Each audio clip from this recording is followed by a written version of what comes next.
Hello my beautiful friends and welcome back to our channel. My name is Beck. I'm a professional mindset coach with a background as a medical doctor, and I'm the founder of the group coaching program Dare Darling, where I take empathetic doctors and I make them unshakable. I adore the women in this group, and I love this group so much because I get to put the most caring, compassionate, kind and intelligent, and hardworking doctors back in their power, making them unshakable in what's important to them, which inevitably helps all of us. Now, on that note, something that I've been recognizing I have to work quite hard to do recently is convince people to value themselves. When I can convince my members, my clients, my doctors to value themselves, everything just flows from there. But it's not usually an A to B process. This usually takes a lot of coaching work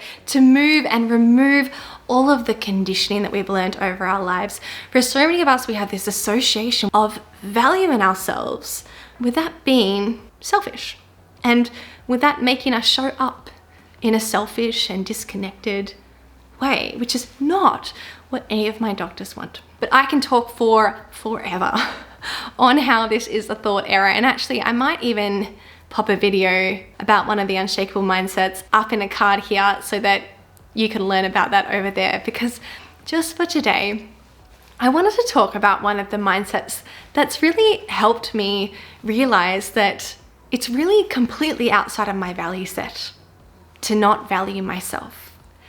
And I wanted to offer this to you because I'm suspicious that it might resonate with a lot of you as well, who are sort of ready and understand that valuing yourself is what you want. It's how you want to live your life. However, you're still working to overcome some blocks to actually completely embody and integrate doing that. So here's my thoughts. Here's the most recent thing that I've landed on in terms of deciding to live my life in a way where I come from valuing myself. And that is, how dare you not value yourself? How dare you not?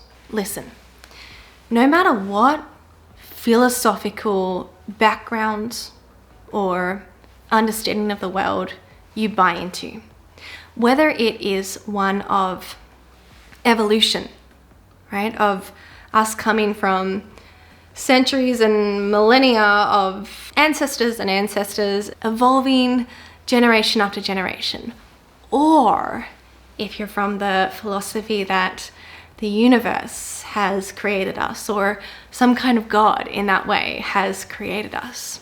From either philosophy, how dare you not value yourself?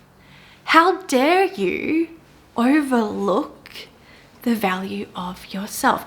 Let me explain what I mean a little bit more. So say you come from the perspective that it was God who has created all of us, or the universe. With that, whenever you criticize or doubt, or you're down on yourself, or even self-loathing, what you're doing here is criticizing, doubting, being down on, self-loathing, a creation from the universe, from God.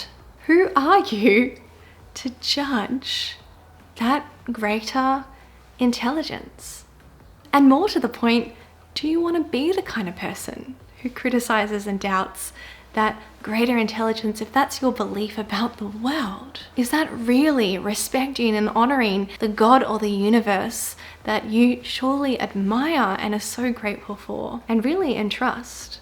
And on the other hand, if you believe that we were kind of a scientific phenomenon, we grew from that one cell organism and eventually over time evolved and we have become to where we are today. And with that, you are a combination and an evolution of the generations and generations of your family, your ancestors before this. How dare you disrespect, dishonor, criticize, and doubt all of your family members, all of your ancestors before this, by criticizing and doubting and self-loathing you as a combination and an evolution of them? How dare you?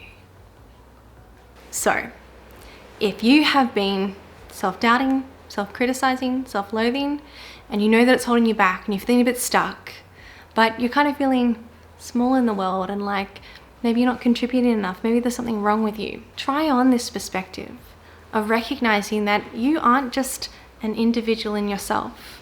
You are a creation from whatever philosophy you buy into, but you're a part of this most beautiful creation, this most beautiful evolution. You're not just an independent body in yourself. Is it really in your value set to criticize and doubt yourself? Or is it more in your value set to value and love you as this thing that came from that and them? All right, my beautiful friends, that's what I wanted to prompt you with today. Just an offer. I just want to see if it might be a little needle mover for you today or a big needle mover for you. If you found it useful, please let me know by liking the video or dropping a comment down below. That would be so wonderful. And make sure you're subscribed if you're not already. And otherwise, my friends, I will see you next week.